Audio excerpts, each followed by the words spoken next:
Movie Jeff Bowman नाम के एक आदमी से शुरू होती है। वो एक सुपरमार्केट में काम करता है। वो बेसबॉल क्लब का फैन भी है जिसका नाम रेड सॉक्स है। वो और उसका परिवार अक्सर बार में एक साथ बेसबॉल गेम देखते हैं। बार में वो अपनी एक्स गर्लफ्रेंड एरिन से मिलता है जिसे वो अभी भी प्यार करता है। उस टाइम एरिन डोनेशन इकट्ठा कर रही थी क्योंकि उसे मैराथन दौड़नी थी बॉस्टन में। अपनी एक्स गर्लफ्रेंड की अटेंशन पाने के लिए जेफ ने एरिन की डोनेशन रेस करने में हेल्प की। Listen up! Yeah, yeah. This young lady here is running the marathon. I'm Stella, you fat fucks! And don't... She'll take food stamps. जब एरिन घर जाने वाली थी तो जेफ ने उसका पीछा किया। जेफ ने पूछा कि क्या वो मैराथन में उसका सपोर्ट कर सकता है। जेफ ने वादा किया कि वो उसका सपोर्ट करने के लिए फिनिश लाइन पर खड़ा रहेगा। मैराथन की डेट और रेड सॉक्स मैच की डेट एक ही दिन पड़ गई थी।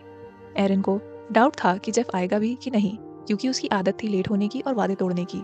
जाने से पहले जेफ ने एरिन को सपोर्ट करने के लिए पोस्टर बनाया। उसकी एल्कोहलिक माँ पैटी को समझ नहीं आ रहा था कि जेफ एरिन को वापस पाने की कोशिश क्यों कर रहा है। मैराथन में 27,000 लोगों ने पार्टिसिपेट किया था। जेफ ने एरिन के सपोर्ट करने के लिए तैयारी की और उसका सपोर्ट करने के लिए उसके इंतजार में सपोर्ट लाइन के पास पहुंच गया। भीड़ में जेफ को कोई धक्का देते हुए निकला। इससे उसका ध्यान भटक गया। उसके बाद ही सपोर्टर एरिया में सड़क के किनारे 2 विस्फोट हुए।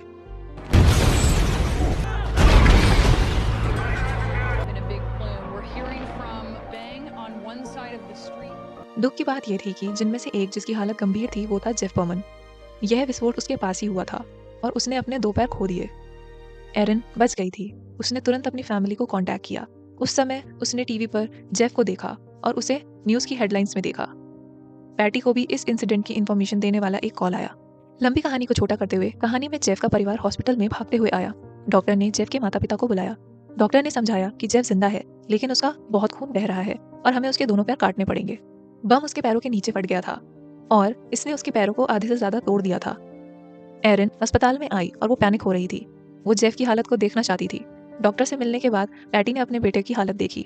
वो रो रही थी और वो यकीन नहीं कर पा रही थी कि उसके बेटे के साथ क्या हो गया है। घटना की चर्चा पूरे में फैल गई थी।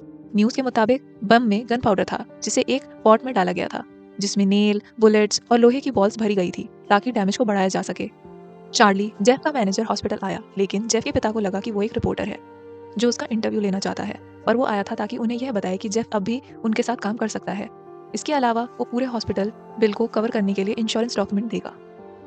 डी, जेफ का फ्रेंड, जेफ की देखभाल कर रहा था। जेफ को आखिरकार होश आया। डी ने जेफ से कहा कि उसने अपना पैर खो दिया है। फिर डी को यह मालूम हुआ कि जेफ कुछ कहना चाहता है। उसने एक पेपर और पेन निकाला। पहले जेफ ने पूछा कि एरिन ठीक है क्या। फिर उसने यह कहा कि उसने बॉम्बर का फेस देखा है। डी ने तुरंत अंकल को जगाया और FBI को कॉल किया और उसी समय पैटी और एरिन समेत दूसरे लोग जेफ से मिलने आए। इस कंडीशन में भी जेफ अब भी अपनी एक्स गर्लफ्रेंड की चिंता कर रहा था और उससे प्यार भी करता था।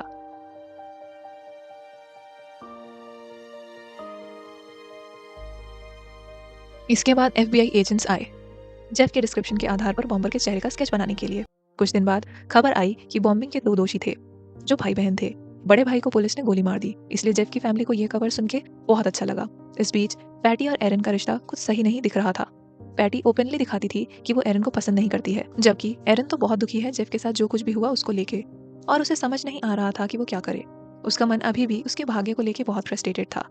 जब उसका रिलेशनशिप जेफ के साथ था तो वो जेफ के लेट आने या फिर ना आने की आदत से वाकिफ हो गई थी, क्योंकि जेफ प्रेफर करता था घर पे रहना और बेसबॉल का मैच देखना। लेकिन इस बार वो समय पर ही पहुंच गया और उसके साथ ये सब हो गया। दिन गुजरते गए। जेफ की फोटो न्यूज़पेपर के फ्रंट पेज पे आई जिसमें लिखा था कि जेफ ने आइडेंटिफाई करा है सस्पेक्ट्स को एंड रिपोर्ट किया है FBI को।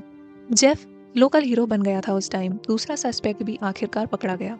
इसी बीच जेफ अपने पैर के दर्द से लड़ रहा था, खासकर जब नर्स उसकी पट्टी बदलती थी। लकीली एरिन हमेशा साथ रहती थी जब जेफ अपने मुश्किल समय से गुजर रहा होता था। जेफ ने कहा कि एरिन को वो पोस्टर देखना चाहिए जिसे उसने उसके सपोर्ट के लिए बनाया था। ये सुनकर एरिन जोर जोर से रोने लगी और उसने इन सब के लिए माफी मांगी।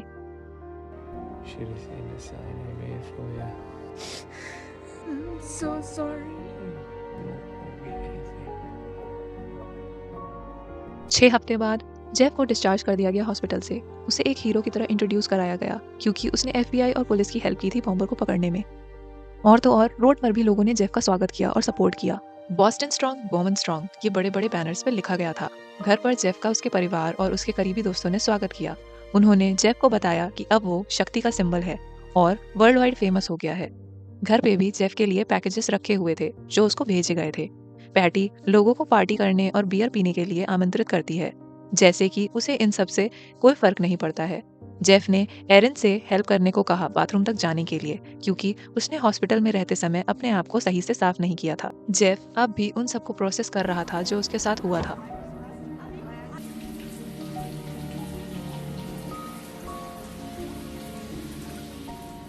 अगले दिन वो पैटी और उसकी आंटी के साथ हॉस्पिटल जाता है फिजिकल थेरेपी सेशन के लिए। जेफ का रिपोर्टर्स ने स्वागत किया, उसे टीवी पर भी दिखाया गया और एरिन भी उसे हॉस्पिटल में काम करते वक्त टीवी पर देख रही थी। जब वो घर पहुंचा तो पैटी ने जेफ से कहा कि इस टाइप की न्यूज़ उसके लिए कुछ कर सकती हैं और ये उसे सब कुछ फेस करने में भी हेल्प करेंगी ताकि वो ठीक हो सके और फिर से चल सके। जेफ को कहीं ले जाया गया। वहाँ के ऑफिशियल्स ने जेफ के पैरों का प्रिंट बनाया। वो जेफ के लिए प्रोस्थेटिक लेग बना रहे थे। जब वो घर पहुंचा और जब वो टॉयलेट में था, उसने अपनी फैमिली को डिस्कस करते हुए सुन लिया जो उसके इनविटेशन के बारे में बात कर रहे थे। जेफ को इनवाइट किया गया था झंडा फहराने के लिए स्पोर्ट्स इवेंट पे। उसे लगा कि उसकी फैमिली, स्पेशली उसकी मदर, उसका फायदा उठा रहे हैं उसकी ऐसी कंडीशन का। वो सब एक्साइटेड थे वीआईपी सीट्स के लिए और तो और फ्री के खाने के लिए। जेफ ने एरिन को कॉल किया और इस बारे में बात की और उसने एरिन से उसे कंपनी देने के लिए कहा झंडा फहराते वक्त। उसने सॉरी भी कहा कि हम रिलेशनशिप में नहीं है और मेरा तुमसे ऐसा कहना ठीक भी नहीं है, पर शायद मैं तुम्हारे बिना ये सब नहीं कर पाऊंगा। जेफ और उसकी फैमिली और एरिन मैच पर आते हैं। जेफ की फैमिली उस मोमेंट को एंजॉय करती है, जेफ से भी ज्यादा। जब वो लोग नीचे जा रहे होते हैं तो एरिन को लगता है कि जेफ नर्वस है। एरिन कहती है कि वो बस फ्लैग को वेव करेगा थोड़ी देर के लिए और निकल जाएंगे। And then you leave. Right? Tonight's honorary.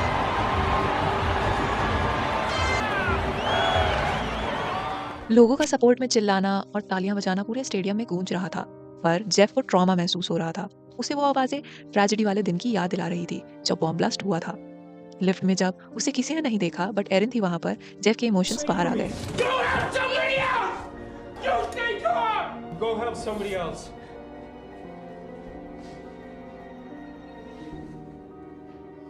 घर पर एरिन ने जेफ से कहा कि तुम्हें अपनी फीलिंग्स फैमिली वालों को बतानी चाहिए। एरिन ने बताया कि उसे बताना चाहिए कि वो अभी ट्रॉमा में है और उसे इन सब चीज़ों का पार्ट नहीं बनना है। उस रात एरिन जेफ को कंपनी देने के लिए रुकी और वो दोबारा साथ हो गए। कुछ हफ्तों बाद जेफ का प्रोस्थेटिक लेग बनके तैयार हो गया। उसको यूज़ करने से पहले जेफ को अपनी कोर मसल्स को स्ट्रॉन्ग करना होगा जो उसको खड़े होने में और बैलेंस वापस पाने में हेल्प करेंगी। जेफ ने एरिन को कहा कि तुम्हें मेरे घर पे ही शिफ्ट हो जाना चाहिए। एरिन भी मान गई। एरिन हमेशा से ही उसे कंपनी देना चाहती थी थेरेपी के टाइम पर। एक दिन जेफ की फैमिली छोटी सी पार्टी कर रहे थे। उस टाइम एरिन ने बताया कि वो जेफ के अपार्टमेंट में शिफ्ट करेगी। ये सुनकर पैटी नाखुश हो गई। उसने कहा कि अपार्टमेंट बहुत छोटा है 3 लोगों के लिए, पर जेफ ने जवाब दिया कि अगर टेक्निकली देखें तो हम सिर्फ 2.5 हैं। Yeah, well, technically it's only like 2.5. Patty, did you give everyone the big news? इसके बाद पैटी ने एक बड़ी न्यूज़ अनाउंस की, ओपरा विनफ्रे आएंगे जेफ का इंटरव्यू लेने। फैमिली मेंबर्स ने इस न्यूज़ को एंजॉय किया। उन्हें अभी भी लग रहा था कि ये काफ़ी अच्छी बात है क्योंकि उन्हें सेलिब्रिटीज से मिलने को मिलेगा और आजकल जेफ वो पर्सन है जो पूरे वर्ल्ड में फेमस है। जेफ ने कुछ नहीं कहा, पर एरिन ने तुरंत पैटी से कहा कि जेफ ये सब अब नहीं करेगा। वो पब्लिक के सामने नहीं आना चाहता है क्योंकि उसे बहुत प्रेशर फील होता है और वो उसकी मेंटल हेल्थ के लिए भी ठीक नहीं है। उसने कहा कि आजकल लोग बस जेफ से क्वेश्चन पूछने आते हैं और उससे कुछ चाहते हैं। पैटी को फर्क नहीं पड़ा एरिन जो कुछ भी कह रही थी। उसने जेफ को बोलने को कहा। जेफ अपनी माँ से बहुत डिसअपॉइंट था क्योंकि उसकी माँ ने कभी भी उसका अप्रूवल नहीं मांगा, बट पैटी ने रीजन दिया कि वो बस चाहती थी कि लोग देखें कि उसका बेटा कितना अमेजिंग है। जेफ ने बिना उसकी माँ की फीलिंग को हर्ट करते हुए जेफ ने माफी मांगी और मना कर दिया दोबारा कभी भी पब्लिक के सामने आने के लिए। अगले दिन एरिन और पैटी जेफ को लेकर थेरेपी के लिए गए। उस टाइम पैटी ने जेफ को कार्लोस से मिलने को कहा जिसने उसकी जान बचाई थी। पैटी के हिसाब से उन्हें मिलना चाहिए। पैटी ने सोचा कि जेफ और उसको बचाने वाले का मिलना एक ग्रेट न्यूज़ बनेगी, बट जेफ ने फिर से मना कर दिया क्योंकि वो अपने लाइफ का वर्स्ट पार्ट फिर से याद नहीं करना चाहता था। पैटी अभी भी सोच रही थी कि जेफ को क्या करना चाहिए। उसकी दूसरी तरफ एरिन सोच रही थी कि जेफ को प्रायोरिटाइज करना चाहिए अपना टाइम और एनर्जी बस फिजिकल थेरेपी पे और रिकवरी सेक्शन पे। एक रात अपार्टमेंट पे लौटते वक्त एरिन ने पाया कि पैटी सो रही है सोफे पे और दूसरी तरफ जेफ सो रहा है टॉयलेट में और पूरा खुद की गंदगी में ही लिपटा हुआ है। पता चला कि जेफ और पैटी ड्रिंक कर रहे थे जिसकी वजह से एरिन को गुस्सा आ गया क्योंकि एरिन को वो सब साफ करना पड़ा। अगले दिन पैटी और एरिन जेफ को लेकर थेरेपी सेशन के लिए गए। कार में पैटी ने बताया कि जेफ को बुलाया गया है उसकी favourite baseball team Red Sox का गेम अटेंड करने के लिए। कार में इस चीज को लेकर आर्गुमेंट शुरू हो गई। एरिन कहती है जेफ का फर्स्ट पिच फेंकना रेड फॉक्स को जिता नहीं देगा। फिर ये लोग प्रोस्थेटिक थेरेपी के लिए पहुंच जाते हैं। एरिन का ध्यान जेफ के ऊपर होता है कि वो कैसा फील कर रहा है। और दूसरी तरफ पैटी बस बिजी होती है रिकॉर्डिंग करने में अपने मोबाइल से। उसे बस कंटेंट चाहिए होता है। घर जाते वक्त पैटी और एरन लड़ाई करने लगते हैं। एरन परेशान हो चुकी होती है कि उसे पागल समझा जा रहा है और ब्लेम भी करा जा रहा है। वास्तव में पूरे टाइम जेफ को पता था कि एरन ही है जिसने उसका हमेशा सपोर्ट किया है और पैटी जो है वो हमेशा फायदा उठाती है उसकी ऐसी सिचुएशन में होने का। एरन का सब्र टूट जाता है जो उसने काफी टाइम से कंट्रोल करा हुआ था और वो जेफ और पैटी को छोड़कर चली जाती है। Just open your eyes for one huge circle. Look at me. Look at me. Fucking wasted and covered in his own shit. Say one more fucking thing about Amesbury Patty. I'll put. Go. Get in the car. Talk to me this way. एरन ने अपनी sister को बताया कि वो Jeff को नहीं छोड़ सकती क्योंकि इस बार एरन 5 वीक्स प्रेग्नेंट थी और उसे अभी तक सही टाइम नहीं मिला है ये बताने के लिए और वो प्लान कर रही है जेफ को आज रात बताने के लिए। और जेफ ने अपनी फिर से गलत आदत दोहराई। वो नहीं आया जब उसको एरन से मिलना था कैफे में, बजाय वो अपनी फैमिली के साथ ड्रिंक कर रहा था। और तो और उसकी लड़ाई हो जाती है बार के एम्प्लॉयज के साथ। That whole thing, it was a conspiracy, My right? eyes. War with Iran, you fucking douchebag. Oh, yeah? Fuck you! Hey, come on,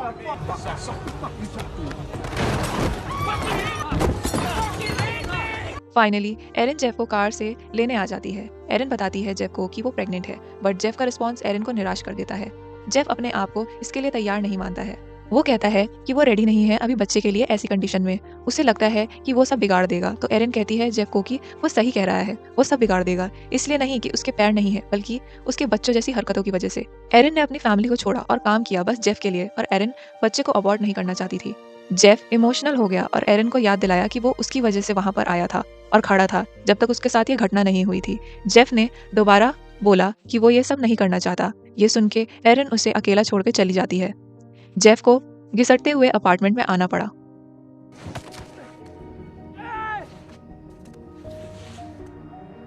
Mind your own fucking business! Hey!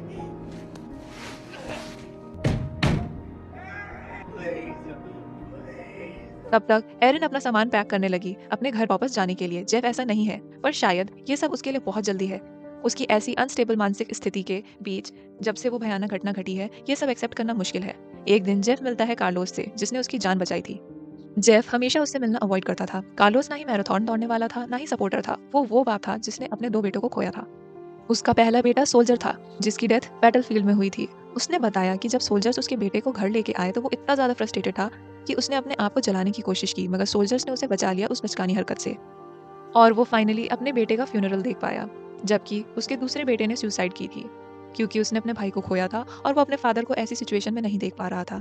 Boston marathon के time Carlos वहां पर अपने दोस्तों को American flag देने के लिए आया था। जैसे ही बॉम्ब फटा, कार्लोस के दिल ने उसे आग की तरफ भागने का संकेत दिया और वहां पर कार्लोस ने जेफ को देखा। कार्लोस ने जब जेफ को बचाया उसे ऐसा लगा उसने अपने बेटे को बचाया है और कार्लोस ने आभार व्यक्त किया। कार्लोस के हिसाब से जेफ ने उसकी उतनी ही हेल्प की है जितनी कार्लोस ने जेफ की। You helped me as much as I helped you, and I came here to say thank you. इस इमोशनल कॉन्वर्सेशन की वजह से जेफ को जिंदगी का उद्देश्य मिला। तभी से जेफ ने फिजिकल थेरेपी सेशन अटेंड करना शुरू कर दिया बिना पैटी और एरन के। जेफ अपने लिए ही नहीं, एरन और उन दोनों के फ्यूचर में आने वाले बच्चे के लिए भी ये सब कर रहा था।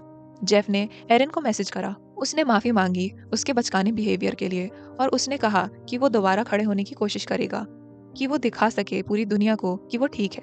अगले दिन कार्लोस जेफ के साथ बेसबॉल गेम में आया।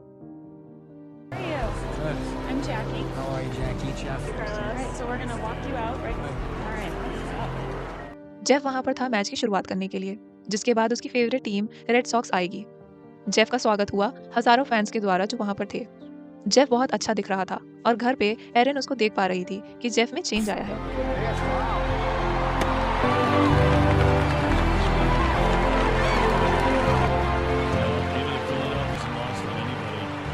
जब प्रोग्राम ओवर होने के बाद जेफ को कार की तरफ ले जाया जा रहा था, एक आदमी दौड़ते हुए आया और उसने उसे रोका।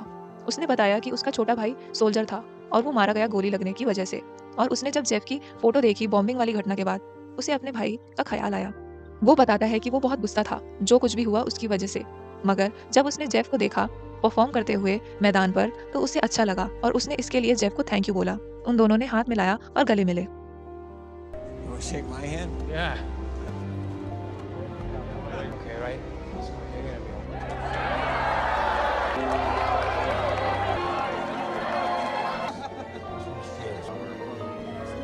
जेफ को नहीं लगा था कि इतनी छोटी सी चीज़ इतना डिफरेंस क्रिएट कर सकती है और लोगों को खुश कर सकती है। जेफ ने सबको स्ट्रांग रहने को बोला। अगले दिन पैटी सिचुएशन को डील करने के लिए आई। जब जेफ ने एरिन के प्रेग्नेंट होने की बात बताई तो पैटी ने बताया कि वो अपने पीने की आदत सुधारेगी। उस दोपहर जेफ ने संघर्ष करके अपने आप प्रोस्थेटिक लेग के थ्रू चला।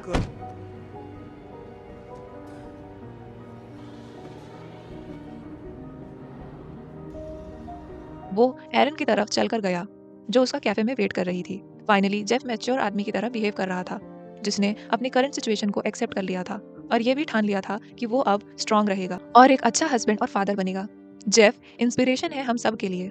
कितनी भी कठिन परिस्थिति आए हमें स्ट्रांग रहना चाहिए। 2013 में रेड सॉक्स ने वर्ल्ड चैंपियनशिप जीती थी और जेफ ने उसमें पार्टिसिपेट भी किया था। 13 जुलाई 2014 जेफ और एरिन की बेटी नोरा गेल बॉमन पैदा हुई और 2016 में ट्रेजेडी के 3 साल बाद एरिन ने मैराथन दौड़ी और फिनिश लाइन तक पहुंची एंड जेफ ने अपना प्रॉमिस पूरा किया कि वो फिनिश लाइन पर उसका वेट करेगा। हम लोग जो भी प्रॉब्लम फेस कर रहे हैं याद रखिए कि हम स्ट्रांग हैं और हम कैसी भी मुश्किलों को पार कर सकते हैं क्योंकि हमारा आत्मविश्वास अटूट है और हम एक दूसरे के साथ मिलकर सारी कठिनाइयों का सामना कर सकते हैं।